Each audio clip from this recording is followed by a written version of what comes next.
Na aula de hoje a gente vai pegar e aplicar a, a formulação fraca para a solução da equação de Poisson. Seria uma equação em domínio bidimensional e pode ser bastante utilizada para modelar diversos tipos de fenômenos em diferentes campos da engenharia. Tá? Dá uma estender nossa área de aplicação da matéria que a gente vê aqui. Então, basicamente, o que a gente vai fazer é mostrar a construção da forma fraca simétrica, esses problemas de campo, que são modelados pela equação de Poisson, depois apresentar a formulação para um problema térmico isotrópico estacionário.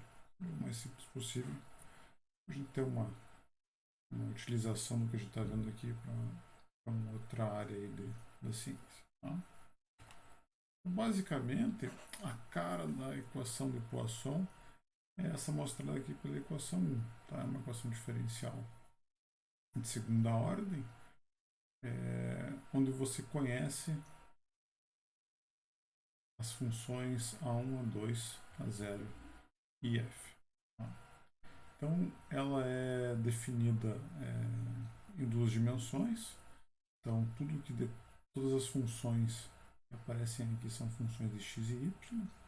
E você tem tanto funções de contorno essenciais, que a gente define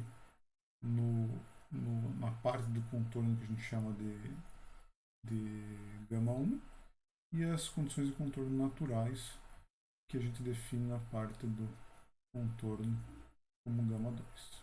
Tá? Ou seja, uma equação diferencial de segunda ordem, as as condições de contorno essenciais vão estar vinculadas diretamente à função U, e as condições de contorno naturais vão dizer respeito às suas derivadas em relação a x e a y. Tá? Então essa aqui é a cara do problema de um problema de campo, no caso aqui a equação de Poisson. Beleza? A gente vai dar uma estendida um pouquinho além do que a gente já viu até agora, para lidar com esse problema. Ele seria um pouco mais simples que o problema da placa, só que da placa a gente não deduziu as equações de Lagrange, etc, porque ao invés de a gente precisar fazer as integrações por partes, a gente tinha que aplicar o teorema do divergente gradiente. Então, notando aqui o ômega é o domínio inteiro do problema, o gama 1 seria a parte do contorno desse domínio, onde você conhece as informações sobre a função U diretamente, e o gama 2 seria a parte do contorno, onde você tem alguma informação sobre as derivadas parciais da função em relação a x e y. Tá? Além disso, a gente tem que o contorno inteiro é formado pela união de γ1 e γ2, e a gente tem aqui os vetores unitários que em cada ponto da superfície do contorno. Tá? Então vamos ver o que acontece, como é que funciona essa equação. Então a forma forte do problema é essa aqui do primeiro slide do problema. Então a gente tem a equação diferencial e suas condições de contorno. Para construir a forma fraca, o que a gente vai fazer?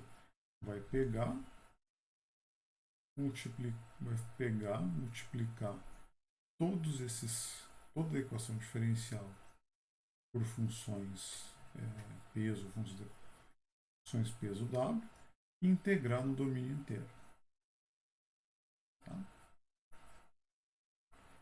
Então, nessa equação aqui de baixo, o que aconteceu? Ele pegou essa parte do f, passou para o lado esquerdo da equação e deixou igual a zero. Então, a forma fraca, ela faz o quê?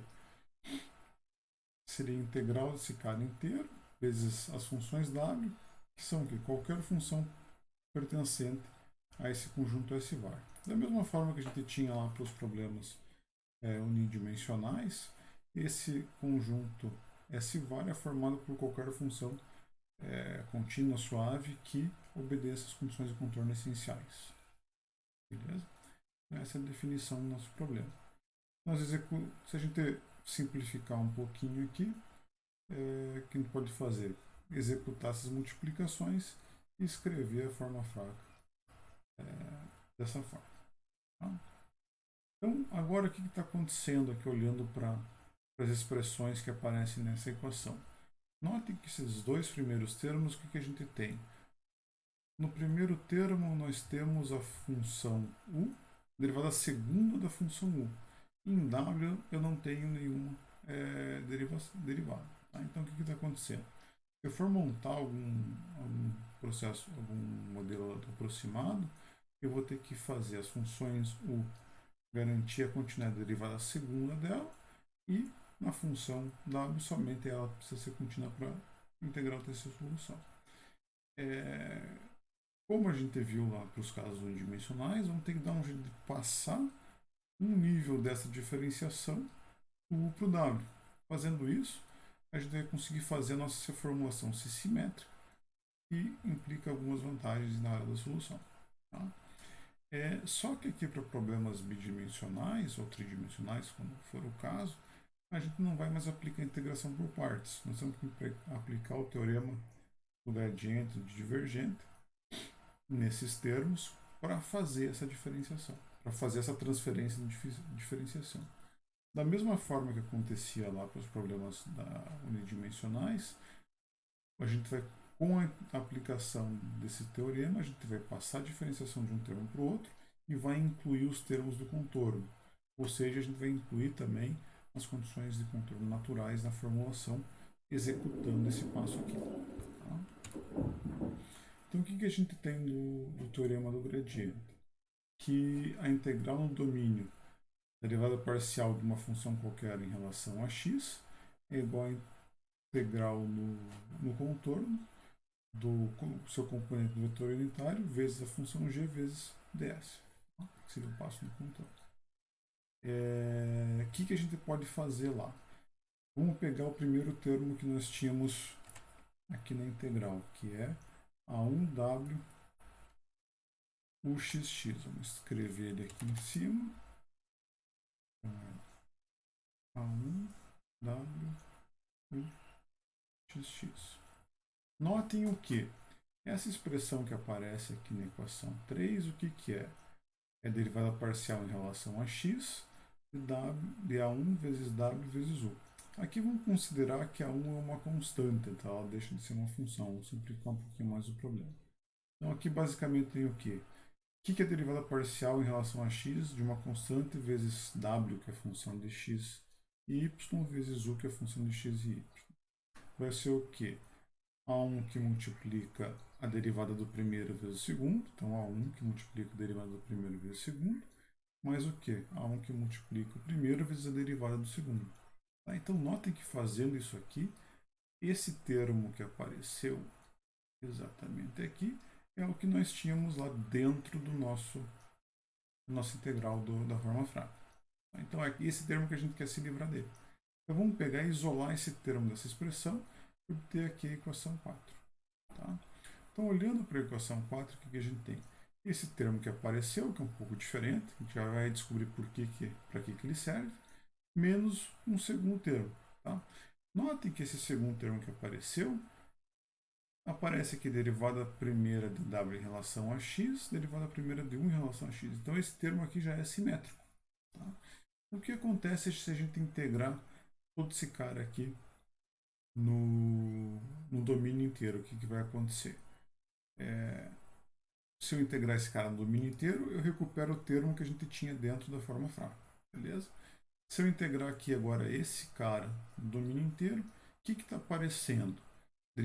Integral no domínio inteiro da derivada parcial em relação a x de uma função, que seria aqui A1w vezes x. Se a gente olhar para a definição do teorema do gradiente, esse cara aqui, o que está dentro do parênteses aqui, seria o nosso g da equação 2. Beleza? Então esse cara aqui eu consigo transformar como sendo uma integral no contorno, que é o que está mostrado aqui na equação 6. Beleza? Aplicando o teorema do divergente nesse termo aqui, eu obtenho agora um termo no contorno. Menos o quê? esse segundo termo seria aqui a integral no domínio inteiro desse cara que apareceu na equação 4, que é o que a gente queria lá no final das contas. Tá? Então, esse cara eu simplesmente repito. Então, se eu voltar esses dois caras para a minha forma fraca, o que eu vou ter? Vou ter aqui um termo no contorno, que vai corresponder a uma condição de contorno natural, e esse outro cara aqui que eu vou ter uma parcela simétrica, ou seja, eu tenho diferenciação em relação a x, uma vez tanto em w quanto em u. Beleza?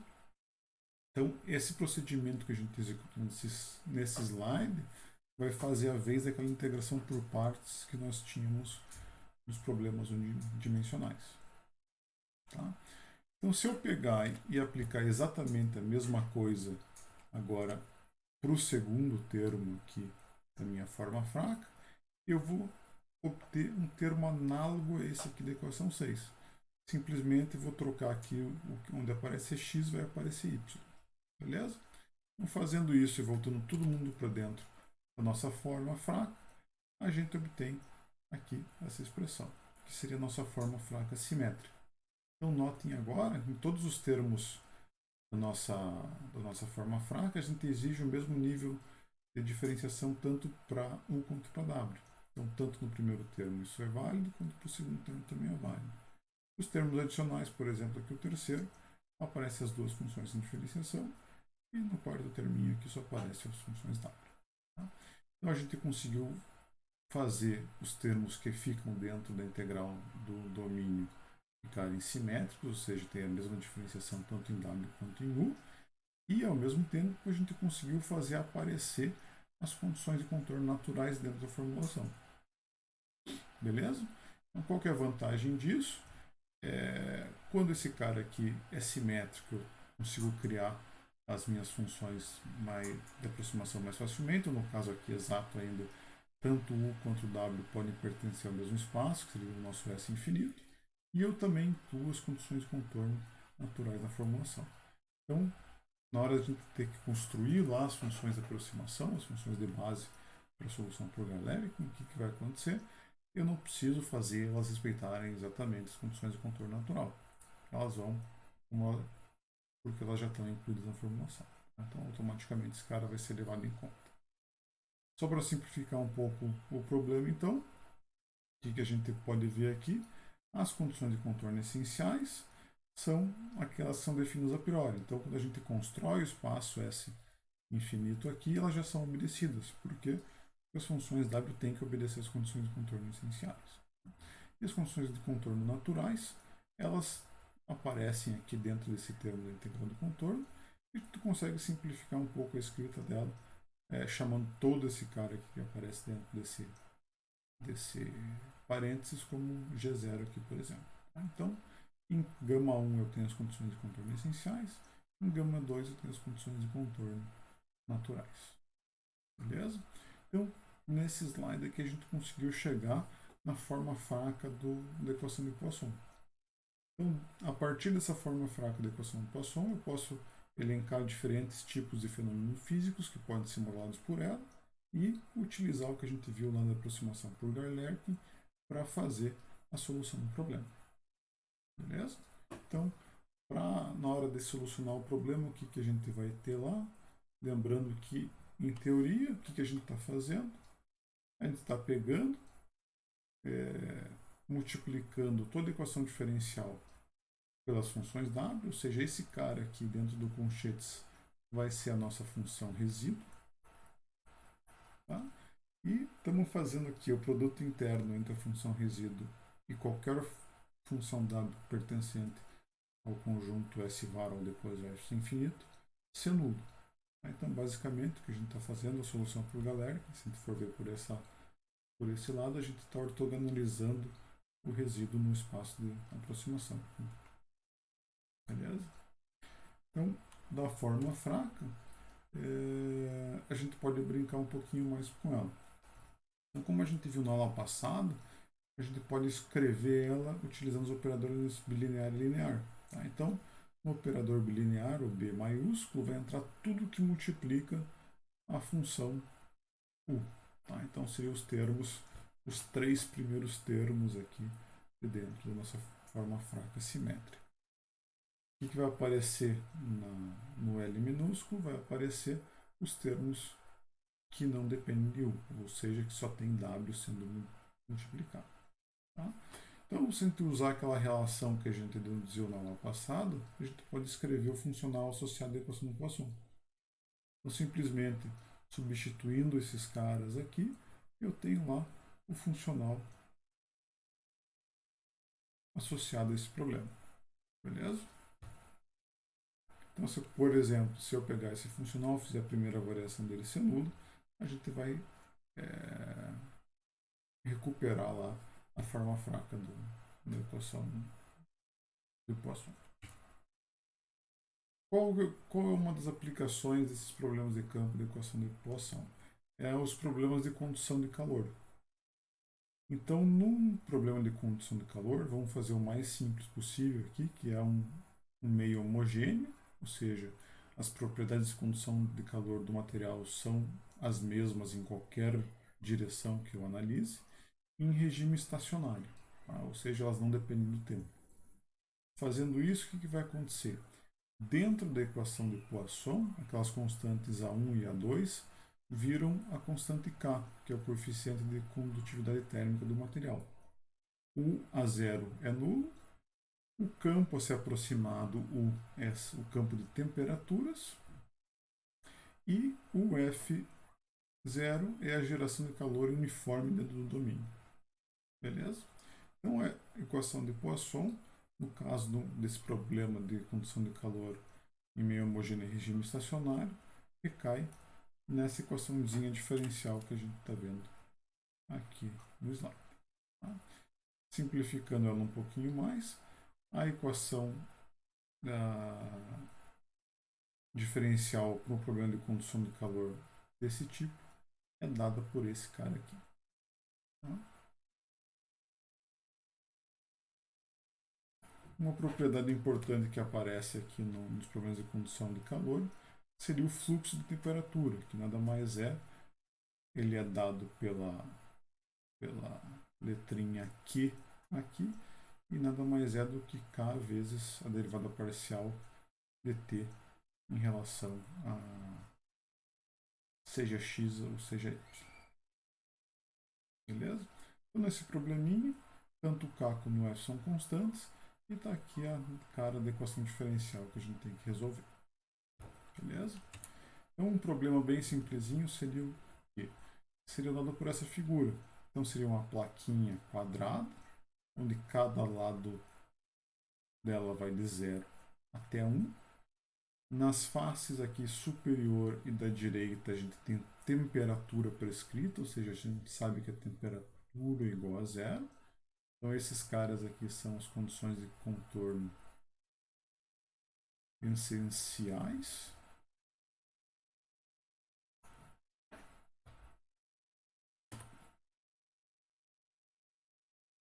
E na face esquerda inferior, a gente tem que o fluxo de temperatura é 0, ou seja, elas estão termicamente isoladas.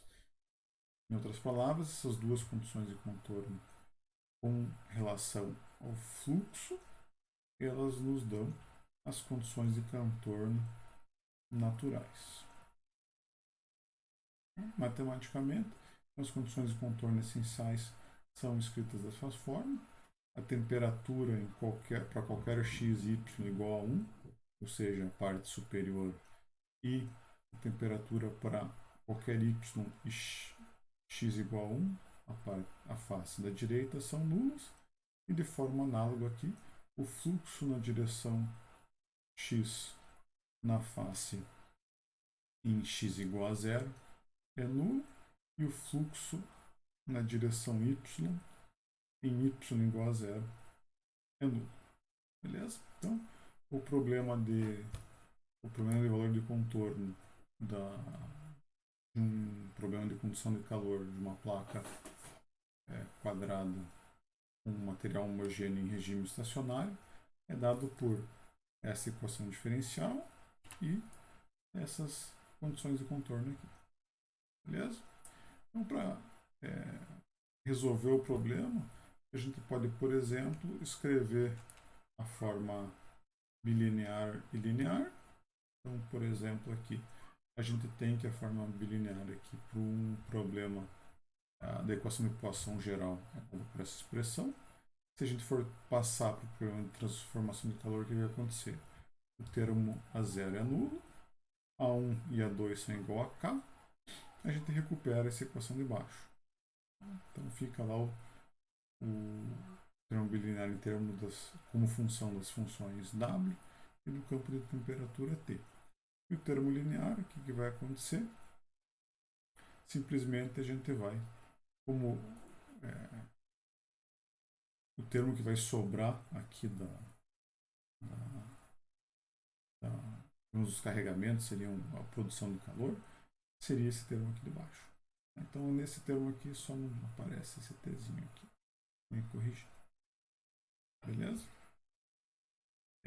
Como eu comentei na aula passada, se a gente for montar o problema aproximado, a solução aproximada desse problema, ela é extremamente fácil se a gente já tem a forma aqui bilinear e linear da forma fraca. Se a gente escrever a forma fraca como função de B e L, a gente simplesmente vai trocar aqui o W por φI e o campo de temperatura por φJ e o W por φI aqui no L minúsculo, e a gente já tem o formato de cada termo da matriz K e do vetor F. Então, para se solucionar esse problema, com a imposta aqui das equações 9 e 10, simplesmente você tem que montar cada termo dessas integrais. Tá? Então, aquele mesmo procedimento que vocês fizeram para a placa, só um pouco mais simples, que tem menos termos ainda aqui dentro da integral. Então, escolhido um espaço de aproximação, ou seja, escolhido uma base para o nosso espaço S bar, vocês conseguem resolver facilmente o problema. Beleza? Então vejam assim que fica bem simples a gente construir soluções colocando nessa notação aqui de B maiúsculo e L. Então, os principais resultados.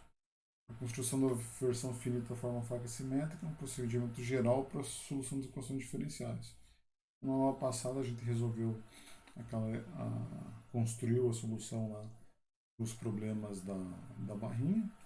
Se fazer com uma viga seria bem análogo, agora com um problema bidimensional foi relativamente simples.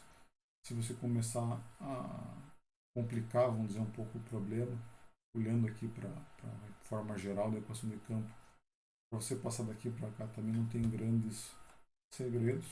Então, o método construtivo do processo de aproximação fica bem simples. E uma vez que a gente escreve a forma fraca como função de B e L, automaticamente a gente já tem lá as expressões para cada termo da matriz K e do vetor F. Então, daí a construção delas e a solução ficam bem triviais. Tá? Então, para quem já resolveu a placa, resolveu esses problemas aqui, fica de forma bem automática e direta.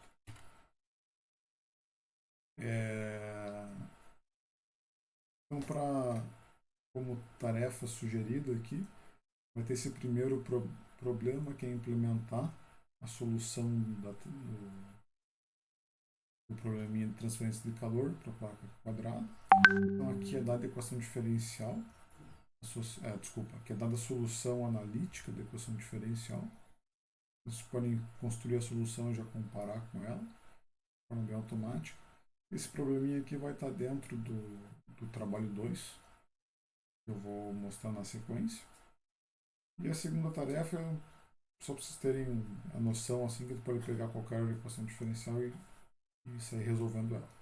Então aqui seria um problema matemático, seria uma equação diferencial de segunda ordem, num domínio unidimensional.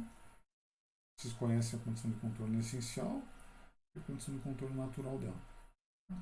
Então, basicamente, para montar a a solução do problema que vocês vão ter que fazer.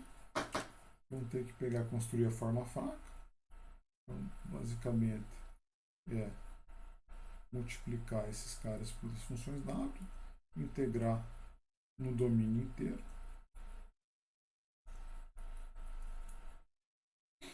Depois passar, aplicar uma integral por pares para passar a diferenciação desse termo aqui para o W e escolher um espaço de busca, montar um espaço de aproximação escolhendo as funções φ e resolver o problema. Tá? Então, para quem quiser treinar no problema genérico, aqui é dada também a solução analítica dessa função diferencial. E aí fica tranquilo de vocês compararem para ver se estão chegando no lugar certo. Então essa sistemática que foi apresentada na aula de hoje, vocês conseguem aplicar para qualquer problema que apareça na frente de vocês que tenham interesse em resolver. Beleza? Então, encerrar a parte expositiva da aula aqui, parte para as perguntas, depois a apresentação do trabalho.